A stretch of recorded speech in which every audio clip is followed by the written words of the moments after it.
प्रकाश राज बॉलीवुड में आते हैं हिंदी फिल्में करने, तो अब हमसे पूछ के आते हैं या हमारी जोर जबरदस्ती पे आते हैं? पैसे के लिए आते हैं। इनकी हैसियत है, इनकी औकात है कि ये बात करें इसरो के साइंटिस्ट के ऊपर? प्रकाश राज की औकात है कि ये बात करेगा?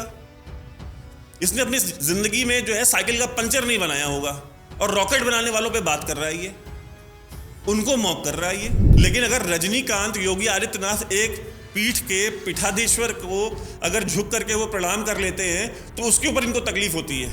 इनका दोगलापन देखिए कि खुद हॉलीवुड के डायरेक्टर्स और प्रोड्यूसर्स को कमर तक झुक करके सलाम करते हैं। रीढ़ की हड्डी, लगता ही नहीं कि बदन में रीढ़ की हड्डी है भी इनके। खुद गोरों के तलवे चाटते हैं, इनको तकलीफ नहीं होती। वो इनके लिए स्वीकार्य है। और जो इनके समर्थक हैं उनको भी शर्म से डूब मरना चाहिए। शाहरुख खान ममता बनर्जी का पैर छूता, इनको तकलीफ नहीं होती। बाकी के अदाकार दूसरी पार्टी के लोगों के पांव छूते, इनको तकलीफ नहीं होती। एक पीठ के पीठाधीश्वर का पांव छुआ जा रहा है, इनको तकलीफ होती है। किरदार बदलते हैं, अदाकार सारे वही हैं। इनटॉलरेंस की और अवार्ड वापसी से लेकर के आज तक ये सारे के सारे वही किरदार हैं। अगर इनको 1 घंटे थाने भी बुला लिया ना तो इस देश में लोकतंत्र खतरे में आ जाएगा। हिंदी स्पीकिंग जो है वो साउथ इंडियन से कहीं उनका कोई डिफरेंस है? इस देश ने आज नहीं, आज से 40 साल पहले कमल हासन को हिंदी फिल्मों में स्वीकार किया, रजनीकांत को स्वीकार किया। उनकी फिल्में आज नहीं, आज से 40 साल पहले हिंदी फिल्में उनकी ब्लॉकबस्टर हुआ करती थी। जो खुद फिल्मों में खलनायक का रोल कर रहा है, वो इस देश के नायकों के ऊपर हास्यास्पद बातें कर रहा है। ये दिन आ गए इस देश के। और मैं अपने दर्शकों से, देखने वालों से ये कहूंगा कि आप ऐसे लोगों का बहिष्कार करें, इनका बॉयकॉट करें। जब तक आप इनका इकोनॉमिक बॉयकॉट नहीं करेंगे ये नहीं सुधरने वाले। हमारी आपसे बैर नहीं है, बट हम इनकी खैर नहीं रहने देंगे। जब तक इनको गांधी जी का नुकसान नहीं होगा ना, तब तक ये नहीं सुधरने वाले। हमारे देश के साइंटिस्टों ने उस चीज़ को फील किया। उन्होंने सैटेलाइट्स बनाए, अर्ली वार्निंग सिस्टम्स बनाए, उनको अंतरिक्ष में भेजा। तब जाकर के आज इस देश में अर्ली वार्निंग सिस्टम से कोई भी चक्रवात आता है, कोई भी तूफान आता है, उससे 2 दिन पहले, 3 दिन पहले वो जगह खाली करा ली जाती है ताकि जान का नुकसान ना हो। लोग अपनी जो वैल्यूएबल आइटम्स है वो वहां से मूव कर सके। अपने जिंदगी की जो गाढ़ी कमाई है, इनका लेना देना क्या? इनको पता क्या है इसरो के बारे में? Army chief general Bipin Rawat को गली का गुंडा कहा जाता है तो जनरल बिपिन रावत नहीं आते हैं खुद को डिफेंड करने। एडीजीपी नहीं स्टेटमेंट देती, इस देश की जनता को खड़ा होना पड़ता है। इस देश की जनता उसका विरोध करती है। ये हमारी ड्यूटी है कि जब हमारे वैज्ञानिकों के ऊपर, हमारे देश के फौजियों के ऊपर, इन लोगों के ऊपर जब कोई इस तरह से कुठाराघात करे तो हम खड़े हो सामने दीवार बनकर, हम उनकी ढाल बने। अगर वो हमारी ढाल बने हुए हैं तो हमें भी उनकी ढाल बनना है। जय हिंद दोस्तों, आप देख रहे हैं डीओ न्यूज़। अगर वीडियो पसंद आए तो वीडियो को लाइक कीजिएगा, चैनल को सब्सक्राइब कीजिए और बेल आइकन दबाना बिल्कुल मत भूलिए। और अगर हमें सपोर्ट करना चाहते हैं तो पिन्ड कमेंट और डिस्क्रिप्शन में दिए हुए लिंक्स पे क्लिक करें या डिटेल्स स्क्रीन पे भी फ्लैश करेंगे। Thank you. जय हिंद दोस्तों, आप देख रहे हैं डीओ न्यूज़ और मैं हूं संदीप। वैभव जी, एक आर्टिस्ट हैं प्रकाश राज, उनका एक ट्वीट आता है जिसमें वो हमारे चंद्रयान मिशन को मॉक करते हुए एक फ़ोटो भेजते हैं, फ़ोटो ट्वीट करते हैं। और सोशल मीडिया उसमें बहुत सारे रिएक्शन भी आ रहे हैं। कोई मतलब नेगेटिव कमेंट कर रहा है, कोई पॉजिटिव कमेंट कर रहा है। मैं ये पूछ रहा हूँ कि ऐसे लोग ऐसा कमेंट करते ही क्यों हैं?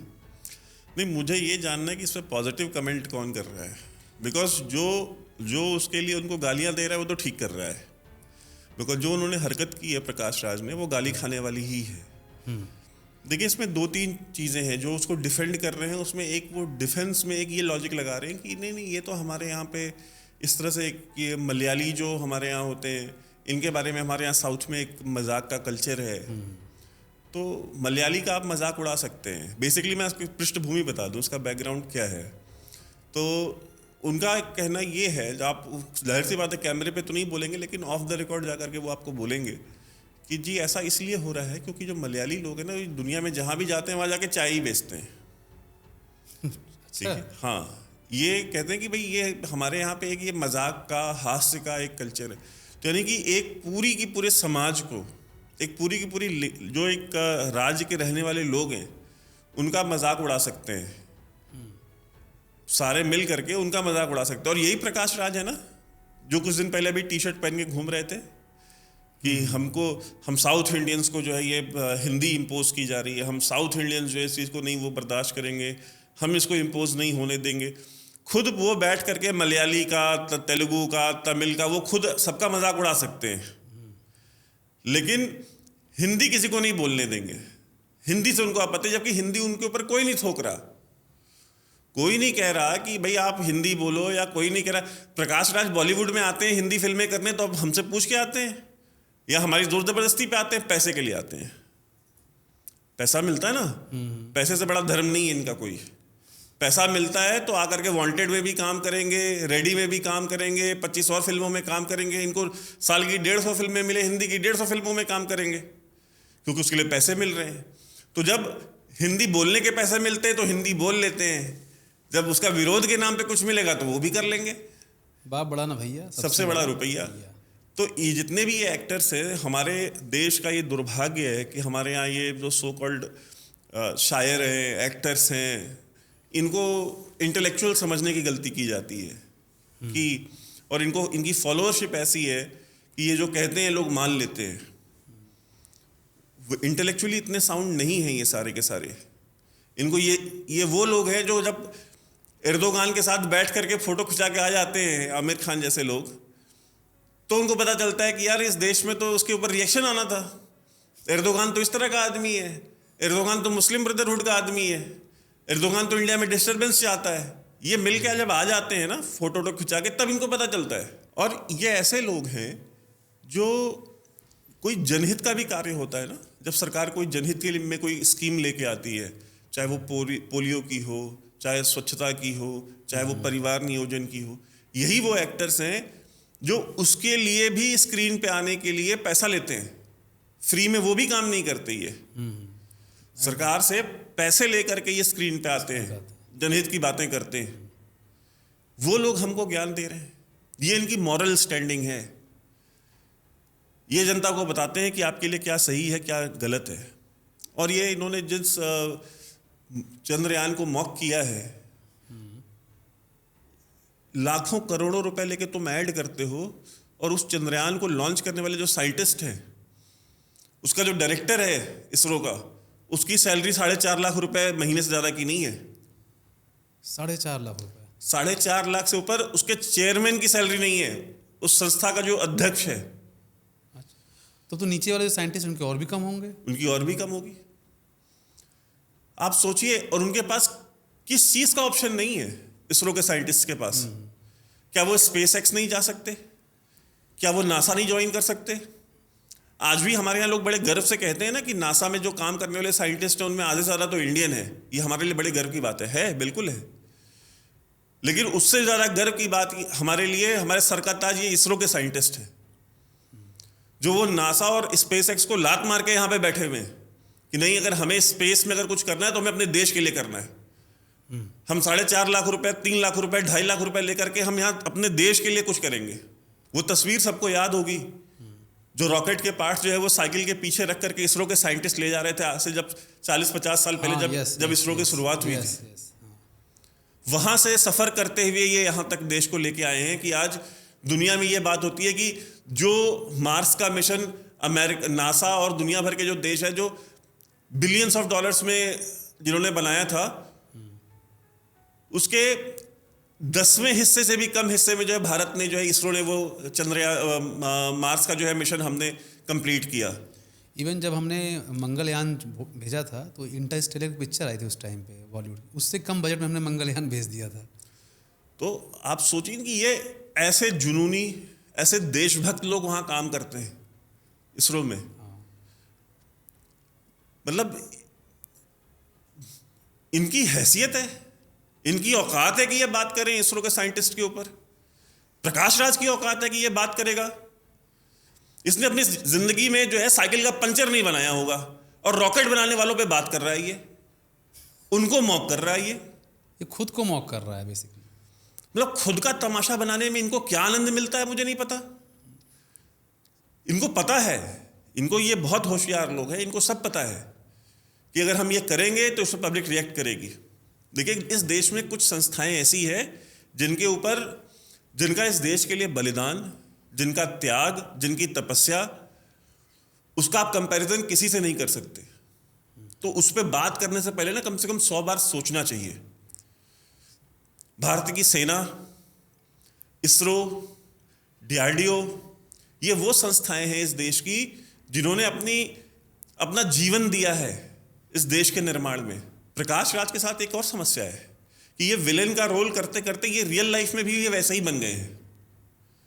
जीवन में कहीं ना कहीं डायरेक्टर्स ने भी ये देखा होगा कि ये आदमी जो है ना, ये हीरो बनने लायक है नहीं। ये किस रोल में फिट होता है? इसका चरित्र जो है, इसका चरित्र विलन लायक ही है, तो उनको विलन ही बनाया गया पूरे जीवन। वो साउथ इंडियन फिल्मों में भी विलन ही बनते रहे और जब हिंदी में भी आए तो विलन बन के ही आए।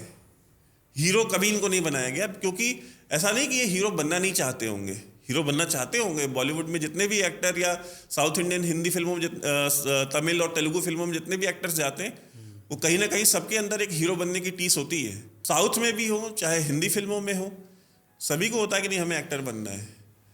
लेकिन प्रकाश राज के चेहरे पे लिखा हुआ है कि ये एक्टर नहीं बनेंगे, ये हीरो नहीं बन सकते, ये विलेन ही बनेंगे। नहीं बन सकते हैं। और विलेन का रोल करते करते वो उनके चरित्र का ऐसा इंटीग्रल पार्ट, अटूट अंग बन चुका है कि अब वो सारी बातें, सारी एक्टिविटीज़ वो विलेन वाली ही करते हैं। और देखिए, ये जब आप मॉक करते हैं ना इसरो को या हमारी इस देश की जो इस तरह की संस्थाएं हैं, आपको याद होगा एक अमेरिकी अखबार में एक कार्टून छपा था। कमरे के अंदर बैठ करके कुछ साइंटिस्ट जो है वो आपस में जो है इंडिया के स्पेस मिशन के ऊपर चर्चा कर रहे हैं, अंतरिक्ष के मामलों के ऊपर। एलीट ग्रुप जो है, सो कॉल्ड, वो इनके लिए एलीट ग्रुप है। आप भारत के साइंटिस्टों को देखें, उनको सर से लेके पांव तक आपको कहीं भी एलिटिज्म नहीं मिलेगा।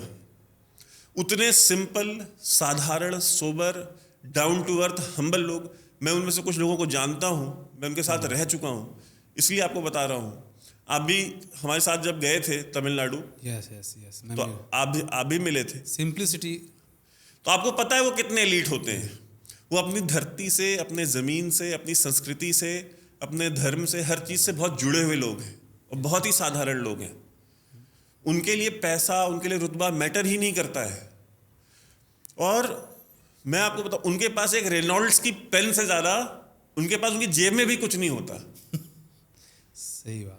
उनकी अगर आप पॉकेट भी चेक करेंगे तो उनका एक पास होगा और एक रेनॉल्ड्स की पेन होगी, इससे ज़्यादा वो चीज़ कैरी भी नहीं करते अपने साथ कोई। तो हमको ये सोचना चाहिए कि वो जो आर्टिकल छपा था ना, वो जो कार्टून छपा था, उसमें क्या था कि वो अंदर रूम में बैठ करके लोग बात कर रहे हैं, इंडिया का जो साइंटिफिक कम्युनिटी है, और बाहर बैलगाड़ी लेकर के एक आदमी खड़ा है, किसान जो है वो उसको दरवाजे पे नॉक कर रहा है। तो बेसिकली वो ह्यूमिलिएट कर रहे थे इंडियंस को कि इनके पास खाने को तो है नहीं, और चंद्रयान भेजेंगे, और ये चंद्रयान भेजेंगे और ये मार्स में मिशन भेजेंगे। तो भेजा हमने और भेज के दिखाया है। और जो कॉमर्शियल मार्केट है स्पेस की, उसको भी हम लीड करेंगे। आने वाले 10 साल में, 15 साल में, 20 साल में, चाहे जब भी वो वक्त आएगा, हम करेंगे। ये हमारी क्षमता है हम भारतीयों की। और इसीलिए उनको जो है ये डिमोरलाइज करने के लिए हमारी साइंटिफिक कम्युनिटी को, हमारे लोगों का विश्वास टूटे इसरो के ऊपर, हमारे वैज्ञानिकों के ऊपर, हमारा विश्वास तोड़ने के लिए, हमारा विश्वास कमजोर करने के लिए उसके ऊपर मीम्स बनाए जाएंगे, उसके ऊपर जोक्स बनाए जाएंगे। जो हमारे लिए एक गर्व का मुद्दा होना चाहिए, वो हमारे लिए हास्य का बना दिया जाएगा। ऐसा क्यों सोचते हैं ये लोग? कैसे बर्दाश्त करेंगे? कैसे बर्दाश्त करेंगे? एक अमेरिका में बैठा हुआ जो सेठ है, जो अरबपति है, अमेरिका में बैठी हुई सरकार है, वो एक मार्स मिशन के ऊपर वो बिलियंस ऑफ डॉलर्स खर्च कर रही है। और आप एक हॉलीवुड की पिक्चर से भी कम के बजट में अगर आप एक स्पेस मिशन सेम मार्स पे आप भेज देते हैं, वो कैसे बर्दाश्त करेंगे? आप उनको दिन दहाड़े आप उनको बेइज्जत कर रहे हैं कि अब आप एक सामान खरीदने जाइए मार्केट में, आप वो सामान 1000 रुपए का खरीद के आइए और मैं वही सामान 10 रुपए में लेके आऊं, आपको इंसल्टेड फील नहीं होगा? एकदम सही बात है कि यार मैं तो बेवकूफ बन गया हूं। जो सामान मैं 1000 रुपए में लेके आया हूं, ये अगला बंदा जो 10 रुपए में लेके आ गया है। आपको नींद नहीं आएगी उस रात में, आप इतना ह्यूमिलेटेड फील करेंगे। यही रीजन है, उनसे नहीं बर्दाश्त होता। और फिर यहाँ पे बैठे हुए अपने टाउट्स और स्टूजेस को यूज करते हैं आपको और ह्यूमिलिएट करने के लिए, आपको और डिमोरलाइज करने के लिए, ताकि आपका हौसला टूटे, आपका जो समर्थन है आपके वैज्ञानिकों के प्रति, आपकी जो राष्ट्र की धरोहर है उनके प्रति, वो टूटे। आपको किसी भी राष्ट्र को कमजोर करना हो, उनके नेशनल हीरोज को खत्म कर दीजिए आप, राष्ट्र अपने आप कमजोर हो जाता है। विराट कोहली तब पैदा होगा जब सचिन तेंदुलकर होगा। सचिन तेंदुलकर को देख करके सचिन तेंदुलकर बनने की कोशिश करती है जनता। विराट कोहली को देख करके कोई विराट कोहली बनना चाहेगा। Role model basic, role model, आप रोल मॉडल्स खत्म कर दीजिए उस देश में, उस देश का विनाश निश्चित है। पाकिस्तान के साथ क्या हुआ है? कोई रोल मॉडल ही नहीं है, और जो रोल मॉडल्स हैं जिनको उन्होंने ग्लोरीफाई किया वैसे ही बनते जा रहे हैं। उसामा बिन लादेन, हाफिज सईद, भाई यही सारे आपके मसूद अजहर, ऐसे लोगों को, इकबाल एक जिहादी, तो वहां का जो इंटेलेक्चुअल क्लास भी है वो जितना जिहादी इकबाल था, पढ़ा लिखा था, हाइडलबर्ग यूनिवर्सिटी से पढ़ के आया था, वो पर्शियन, इंग्लिश, उर्दू, हिंदी, सारी भाषाओं में पारंगत था, सब में कविता करता था वो, लेकिन जिहादी था। तो वहां का जो इंटेलेक्चुअल क्लास भी पैदा हुआ पाकिस्तान में, वो भी उतना ही इंटेलेक्चुअली डिसऑनेस्ट और उतना ही रेडिकलाइज्ड हुआ जितना इकबाल था। तो आप रोल मॉडल्स खत्म कर दिए, गलत रोल मॉडल्स सेट कर दीजिए, आपकी देश की जनता वैसे ही बन जाएगी। ये बात करते हैं गरीबों की, ये बात करते हैं अधिकारों की, इनका कोई लेना देना नहीं है इनसे। ये वही ब्राउन साहब हैं जिनकी चर्चा होती थी। जब ये हॉलीवुड जाते हैं, अमेरिका जाते हैं, फिल्म फेस्टिवल्स में जाते हैं दुनिया भर में, यूरोप में, तो हॉलीवुड के जो डायरेक्टर्स और प्रोड्यूसर्स होते हैं उनसे कमर तक झुक करके सलाम करते हैं उनको। रीढ़ की हड्डी गायब हो जाती है बदन में से, तुरंत फ्लेक्सिबल बॉडी हो जाती है। लेकिन अगर रजनीकांत, योगी आदित्यनाथ एक पीठ के पीठाधीश्वर को अगर झुक करके वो प्रणाम कर लेते हैं तो उसके ऊपर इनको तकलीफ होती है। उस पर तो काफी रिएक्शन आ रहे हैं। आप सोच लीजिए इस बात को, इनका दोगलापन देखिए कि खुद हॉलीवुड के डायरेक्टर्स और प्रोड्यूसर्स को कमर तक झुक करके सलाम करते हैं। रीढ़ की हड्डी, लगता ही नहीं कि बदन में रीढ़ की हड्डी है भी इनके। और अगर रजनीकांत योगी आदित्यनाथ को, एक पीठ के पीठाधीश्वर को अगर दंडवत प्रणाम कर दें या उनके पांव छू लें, जो कि छूना चाहिए, इसलिए नहीं क्योंकि वो मुख्यमंत्री हैं, बल्कि इसलिए क्योंकि वो एक पीठ के पीठाधीश्वर है। गोरख पीठ हमारे सनातन धर्म की, हमारे सनातन परंपरा की एक बहुत बड़ी पीठ है। उस तरह की इस देश में बहुत सारी पीठ हैं। दक्षिण भारत में बहुत सारी पीठ हैं, उत्तर में है, पश्चिम में है, पूरब में है। तो वहां का जो भी संत है, जो भी वहां पीठाधीश्वर है, उसके सामने प्रणाम करना ये हमारी सभ्यता है, हमारी संस्कृति का हिस्सा है। उससे इनको तकलीफ होती है। खुद गोरों के तलवे चाटते इनको तकलीफ नहीं होती, वो इनके लिए स्वीकार्य है। और जो इनके समर्थक हैं उनको भी शर्म से डूब मरना चाहिए। शाहरुख खान ममता बनर्जी का पैर छूता इनको तकलीफ नहीं होती, बाकी के अदाकार दूसरी पार्टी के लोगों के पांव छूते इनको तकलीफ नहीं होती। एक पीठ के पीठाधीश्वर का पांव छुआ जा रहा है, इनको तकलीफ होती है। संसद भवन बनता है, वहां पे सिंगोल रखा जाता है, उससे इनको तकलीफ होती है। और ऐसा भी नहीं कि वहां पे जो है बाकी धर्म के लोगों को नहीं बुलाया गया था, बुलाया गया था। सर्वधर्म प्रार्थना हुई थी वहां पे, सर्वधर्म प्रार्थना हुई, सभी धर्म के लोग। लेकिन इनको प्रॉब्लम यह है कि जो हिंदू संस्कृति है, जो हिंदू परंपरा है, उसको क्यों फॉलो किया जा रहा है। इनको समस्या उससे भी नहीं है। इनको समस्या यह है कि अगर इस देश के लोग अपनी संस्कृति से, अपनी सभ्यता से, अपनी जमीन से अगर जुड़ गए, इनका प्रेम, इनकी समझ, इनका समर्पण अपनी जमीन, अपनी भाषा, अपनी संस्कृति इसके प्रति हो गया, तो फिर ये इनके लिए बड़ा हानिकारक है। बेसिकली बिडिंग करते हैं ना उनकी, जो हजारों किलोमीटर दूर बैठे हैं, उनके कहने पे चलते हैं। अवार्ड वापसी गैंग याद है आपको?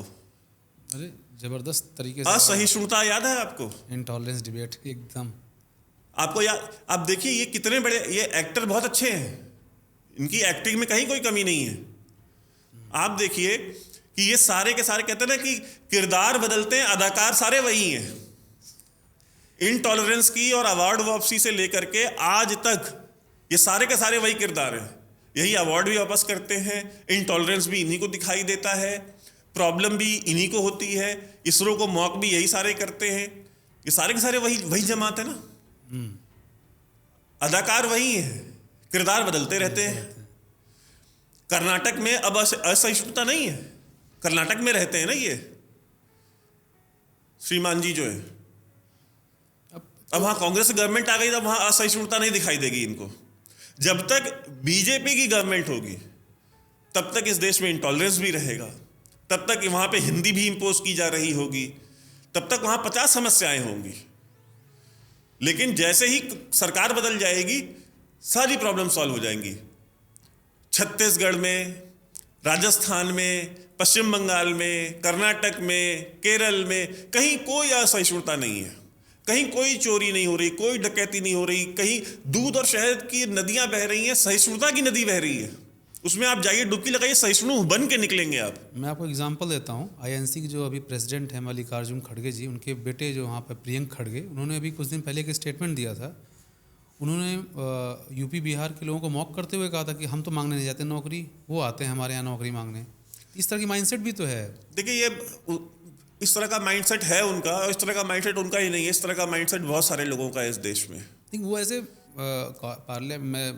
आप ये बात कभी न्यूयॉर्क में सुनते हैं कि पूरे अमेरिका से लोग न्यूयॉर्क में क्या करने आते हैं? नहीं भाई, अमेरिका में भी क्या, अमेरिका के सारे हिस्सों में तो रोजगार नहीं है। अमेरिका के सारे हिस्से जो है कि वो तो इंडस्ट्रियल हब नहीं है, कॉमर्शियल हब्स नहीं है। हर देश में कोई 2-4 जगह ही ऐसी होती हैं जहां पे कंसंट्रेशन होता है एक प्रकार की इंडस्ट्री का, एक प्रकार की रोजगार का। हॉलीवुड एक ही जगह है ना अमेरिका में। पिक्चर तो ही बनाने सारे वही हॉलीवुड ही जाते हैं ना। वहां वाले बोलते हैं कि ये सारे के सारे हमारे यहाँ क्यों आते हैं, ये हमारे यहाँ पे क्यों है ये प्रॉब्लम। ये है नहीं, आम लोगों में एग्जिस्ट नहीं करती है। आप एक आम तमिल से मिलेंगे, उसको आपसे कोई प्रॉब्लम नहीं है। एक आम मलयाली को आपसे कोई प्रॉब्लम नहीं है, एक आम मराठी को आपसे कोई प्रॉब्लम नहीं है। ये उसके दिमाग में वहां की जो पॉलिटिकल क्लास है वो डालती है सुबह दोपहर शाम। आप मुझे बताइए कि एक आम, अभी आपको याद होगा ना कि महाराष्ट्र में भी, बॉम्बे में बहुत सारा वो प्रोटेस्ट शुरू हुआ कि मुंबई में जो है कि जो नॉर्थ इंडियन वर्कर्स थे उनके ठेले पलटे जा रहे हैं, सब्जी वालों को मारा जा रहा है, टैक्सी ड्राइवर्स को उनकी टैक्सी तोड़ी जा रही है। उनमें आपको एक भी आम महाराष्ट्रियन व्यक्ति नहीं मिलेगा। वो सारे के सारे पॉलिटिकल पार्टीज के पॉलिटिकल वर्कर्स हैं। उनको इंस्ट्रक्शन दिया गया कि नहीं, तुम जाओ, तुम तोड़ो, तुम मारो, तुम पीटो, तुम आग लगाओ, तो वो करते हैं। इसी तरीके से साउथ इंडियन, अभी इनकी सरकार आ गई तो अब इनको डिस्टर्बेंस नहीं चाहिए, तो अब इनको असहिष्णुता नहीं दिखाई देगी वहां पे, इनटॉलरेंस अब इनको वहां नहीं दिखाई देगी, हिंदी इंपोजिशन नहीं दिखाई देगा इनको। जैसे ही अब इलेक्शन आएगा, तमिलनाडु आने वाला ना इलेक्शन, आप देखिएगा प्रकाश राज वहां भी पहुंचेंगे,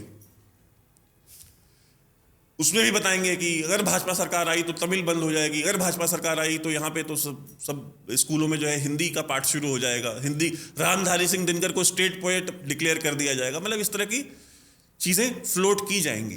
क्यों? क्योंकि लोगों को भड़काना है।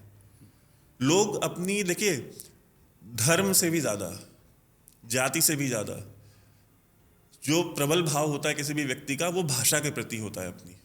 अपनी भाषा के प्रति लोग बहुत ज़्यादा सेंसिटिव होते हैं, और होना चाहिए, होना भी चाहिए, इसमें कहीं कोई दो राय नहीं है। बांग्लादेश भाषा के आधार पे बना। इस्लाम जो है ना, एक मजहब, एक देश को इकट्ठा रख नहीं पाया जब भाषा ही आधार पे बात आ गई। जब भाषा को पीछे ढकेला गया तो धर्म भी उसको नहीं बचा पाया। Exactly. जो हमने जो पिछला वीडियो किया था कि भाषाई आधार पे जो है बंटवारा मत कीजिए, जाति आधार पे मत कीजिए, क्योंकि धर्म से कहीं ज़्यादा विघटन जो है और धर्म से कहीं ज़्यादा विध्वंसकारी जो है ना एरियाज ये हैं, भाषा और जाति। तो ये उनके मन में डर डाला जाता है, उनको डराया जाता है। प्रकाश राज वहां भी पहुंचेंगे, ये सारे के सारे किरदार चेंज हो जाएंगे इनके। अदाकार सारे के सारे वही हैं, कैरेक्टर सारे वही हैं, जैसी वही आर्टिकल लिखने वाले, वही के वही वीडियो बनाने वाले, वही के वही वीलॉग करने वाले, वही के वही पॉडकास्ट करने वाले, वही के वही ऑडियो रिकॉर्डिंग्स करने वाले, सड़कों पे निकल करके भाषण देने वाले। ये प्रकाश राज सड़क पे निकल करके क्यों नहीं बात करता है? और जो लोग केरला में उसका समर्थन कर रहे थे प्रकाश राज का, जब वो टी शर्ट पहन रहा था हिंदी विरोधी, आज तो विरोध करेंगे। आज वो केरल के लोग आज उसका विरोध करेंगे, आज उसको गालियां देंगे। कम से कम अब तो आंखें खोल लो। जितनी घृणा इनके अंदर हमारे प्रति है, घृणा का भाव रखने वाला व्यक्ति हर किसी के प्रति घृणा का भाव रखता है, उतनी ही घृणा का भाव इनके अंदर तुम्हारे लिए भी है, बाकी भाषा बोलने वालों के प्रति भी है, बाकी जातियों के प्रति भी होगा, बाकी धर्मों के प्रति भी होगा। ये बेसिकली लकीर के फकीर है। इनको एक लाइन दे दी जाती है, आपने ये काम करना है, वो कर देंगे। ये काम करना है, इतने पैसे मिलेंगे। मनीष कश्यप को ले जा करके तमिलनाडु की जेल में रखा गया। अभी वही है। एक यूट्यूबर बिहार से, उसको उठा करके लेके चले गए वहां पे, तमिलनाडु की जेल में बंद कर दिया। आरोप क्या था? Language conflict. आरोप यह था कि भाई ये लैंग्वेज के आधार पे कॉन्फ्लिक्ट पैदा करना चाह रहे थे, इस देश में सिविल वॉर कराना, गृह युद्ध कराना चाह रहा था। तो ये जो टी शर्ट पहन के घूम रहे थे, ये क्या कर रहे थे? ये लैंग्वेज के आधार पे बंटवारा नहीं कर रहे देश का। ये भाषा के आधार पे इस देश में जो है हिंदी विरोधी जो है भावनाएं नहीं भड़का रहे थे। इनके ऊपर नहीं कार्रवाई होनी चाहिए? उसको तो एनएसए में डाल के जेल में डाल दिया गया। भाई उसके ऊपर एनएसए लगा दिया। मैं कह रहा हूं इनको 24 घंटे ही जेल में रख लो, पूछताछ ही कर लीजिए बुला के। अगर इनको 1 घंटे थाने भी बुला लिया ना, तो इस देश में लोकतंत्र खतरे में आ जाएगा। आप कल जब सो के उठेंगे तो वॉशिंगटन पोस्ट और न्यूयॉर्क टाइम्स में आपको इतने आर्टिकल मिलेंगे कि आपको लगेगा कि यार इसमें तो किताब लिखी जा सकती है, इतने आर्टिकल छप गए हैं आज एक ही दिन में। और हमारे यहाँ पे हमको ये भी चीज़ समझनी चाहिए कि ये एक बहुत गलत भावना है लोगों के अंदर कि हिंदी जो है, हिंदी स्पीकिंग जो है वो साउथ इंडियन से कहीं कोई उनका कोई डिफरेंस है। इस देश ने आज नहीं, आज से 40 साल पहले कमल हासन को हिंदी फिल्मों में स्वीकार किया, रजनीकांत को स्वीकार किया। उनकी फिल्में आज नहीं, आज से 40 साल पहले हिंदी फिल्में उनकी ब्लॉकबस्टर हुआ करती थी। ये आज की जनरेशन को शायद पता नहीं है। इनको लग रहा है कि साउथ की फिल्में जो है, चाहे वो कन्नड़ा फिल्म हो, चाहे वो तमिल हो, चाहे वो तेलुगु हो, वो अब चलनी शुरू हुई है। ये बात सही है कि उनकी डबिंग आज चलनी शुरू हुई है पिछले 15-20 साल में, लेकिन वहां के जो कलाकार हैं, वहां के जो हीरोज हैं, चिरंजीवी ने यहाँ हिंदी फिल्में नहीं की हैं। रजनीकांत की, चिरंजीवी की, कमल हासन की आज से 40 साल पहले जो है हिंदी फिल्म इंडस्ट्री में जो फिल्में सुपरहिट ब्लॉकबस्टर फिल्में उन्होंने दी हैं। कमल हासन, रजनीकांत, चिरंजीवी, प्रभुदेवा, आप नाम लेते जाइए। इन्होंने कितनी हिंदी फिल्में की, आज की नहीं, पिछले 40 साल से बात कर रहा हूं मैं। सब की सब ब्लॉकबस्टर सुपरहिट फिल्में। हिंदी के दर्शकों ने कभी भी भेदभाव नहीं किया। हिंदी के दर्शकों ने कभी भी ये नहीं बोला कि नहीं ये तमिल का एक्टर है, हम इसकी पिक्चर नहीं देखेंगे। और सिर्फ अदाकारों की बात, सिर्फ हीरोज की बात नहीं कर रहा हूं। आप देख लीजिए, चाहे वो म्यूजिक डायरेक्टर हो, चाहे वो सिंगर्स हो, चाहे टेक्नीशियंस हो, साउंड रिकॉर्डिस्ट हो, मतलब फिल्म मेकिंग के जितने हिस्से होते हैं, जितने भी किरदार होते हैं, हर रोल में हमारी फिल्म इंडस्ट्री ने, हमारे जो हिंदी के जो दर्शक हैं, उन्होंने सबने स्वीकार किया है, आज भी कर रहे हैं। कांतारा, केजीएफ, बाहुबली, आरआरआर, ये इतनी बड़ी बड़ी हिट कैसे हो जाती हैं अगर हमारे यहाँ अगर कोई इस प्रति, लेकिन ये आपको आपके दिमाग में क्या डालते हैं? हिंदी इंपोज उनके ऊपर की जा रही है। भाई किसने कहा है? किसने कहा है आपको? मुझे एक स्टेटमेंट दिखाएं किसी नेशनल लीडर का, जो किसी नॉर्थ इंडियन पॉलिटिकल पार्टी का हो, जिसने ये कहा हो कि तमिलनाडु में हिंदी होनी चाहिए, केरला में हिंदी होनी चाहिए। अब कहते कि यार नेम प्लेट लिखे जाते हैं हिंदी में, उस पर जाकर के ब्लैक पेंट लगा देंगे, उस पर पोत देंगे। मुझे नोएडा तो ऐसे तो फिर उत्तर भारत में जो है अलग अलग, आप रेलवे स्टेशन पे जाएं, वहां पे एक ही स्टेशन का नाम हिंदी में भी लिखा होता है, इंग्लिश में भी लिखा होता है और उर्दू में भी लिखा होता है। तो उर्दू में क्यों लिखा जा रहा है? मैं इस पे ऑब्जेक्शन ले लूं। भाई उत्तर भारतीय जो हिंदी स्पीकिंग स्पेशली जो समुदाय है, ये बड़ा सहिष्णु समुदाय है। इसने आज तक ये नहीं बोला कि नहीं आप उर्दू मिटाओ। आप बनारस जाइए, मैं बनारस से आता हूँ, क्योंकि बनारस में बहुत सारा टूरिज्म होता है, साउथ से बहुत सारे लोग आते हैं, तो बनारस में आपको ऐसे जो है शहर के अंदर आपको नेम प्लेट, वो साइन बोर्ड्स मिल जाएंगे जिसमें हिंदी के साथ साथ इंग्लिश, तमिल, तेलुगु 4-5 भाषाओं में लिखे होते हैं जगह के नाम और उनकी दूरी कितनी है। बनारस में कभी किसी ने ऑब्जेक्ट नहीं किया कि ये तमिल और तेलुगु हमारे ऊपर थोपी जा रही है। वो जो उस भाषा को बोलने वाले हैं उनकी सुविधा के लिए किया गया है। आपको तो ये डिमांड करना चाहिए कि सिर्फ कन्नड़ा, इंग्लिश और हिंदी में क्यों लिखा गया है, इसको तेलुगु और तमिल में भी लिखा जाए।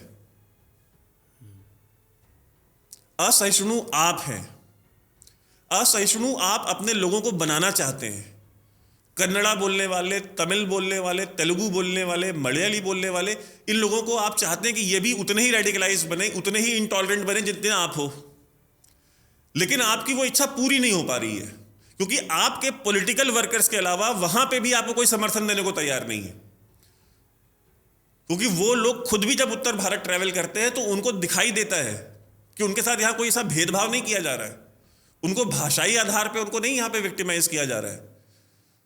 जब कोई तमिल, कन्नड़ा, तेलुगु बोलने वाला व्यक्ति जब नौकरी करने के लिए उसका ट्रांसफर अगर उत्तर भारत में कहीं हो जाता है तो उसको ये नहीं कहा जाता हम तुमको मकान नहीं देंगे, तुम भाषा दूसरी बोलते हो। उसको उतने ही खुले हाथों से स्वीकार किया जाता है जितने खुले हाथों से हमको वहां स्वीकार किया जाता है। आप मेरे साथ इतनी बार तमिलनाडु जा चुके हैं, आपको कभी फील हुआ कि आपके साथ वहां भेदभाव हो रहा है? कि हम तो ज़्यादा फ्रेंडली, नए एटमॉस्फेयर में ज़्यादा अच्छा भी लगता है और लोगों से बात करने में एक अलग सा अनुभव भी रहता है। ये हमारे यहाँ पे ये विभाजन डाला जा रहा है। इस तरह के लोगों को इनकी औकात नहीं है, इनकी हैसियत नहीं है कि ये इसरो पे हमारे साइंटिस्टों के ऊपर, हमारे जो राष्ट्र के जो हीरोज़ हैं, जो नायक हैं, उनके ऊपर, जो खुद फिल्मों में खलनायक का रोल कर रहा है, वो इस देश के नायकों के ऊपर हास्यास्पद बातें कर रहा है। ये दिन आ गए इस देश के। और मैं अपने दर्शकों से, देखने वालों से ये कहूँगा कि आप ऐसे लोगों का बहिष्कार करें, इनका बॉयकॉट करें। जब तक आप इनका इकोनॉमिक बॉयकॉट नहीं करेंगे ये नहीं सुधरने वाले। आप उस डायरेक्टर को, उस प्रोड्यूसर को पकड़ें और उससे सवाल करें कि आप इस व्यक्ति को क्यों रोल दे रहे हो अपनी पिक्चर में। अगर आप इस व्यक्ति को रोल दोगे तो हम आपकी फिल्म नहीं देखेंगे। हमारी आपसे बैर नहीं है, बट हम इनकी खैर नहीं रहने देंगे। कलेक्टिव बॉयकॉट होना ही चाहिए। कलेक्टिव बॉयकॉट होना चाहिए। जब तक इनको गांधी जी का नुकसान नहीं होगा ना, तब तक ये नहीं सुधरने वाले। ये इसी तरह से करते रहेंगे, ये इसी तरह से प्रोवोकेटिव बातें करेंगे, इसी तरीके से मजाक उड़ाएंगे, मीम्स बनवाएंगे। तो मेरा कहना सिर्फ इतना है, इनका कलेक्टिव बॉयकॉट होना चाहिए, इनकी फिल्में न जाएं देखने, और अपने दोस्तों से, अपने परिवार के लोगों से, उनसे बात करें, उनको समझाएं कि वो भी ना जाएं।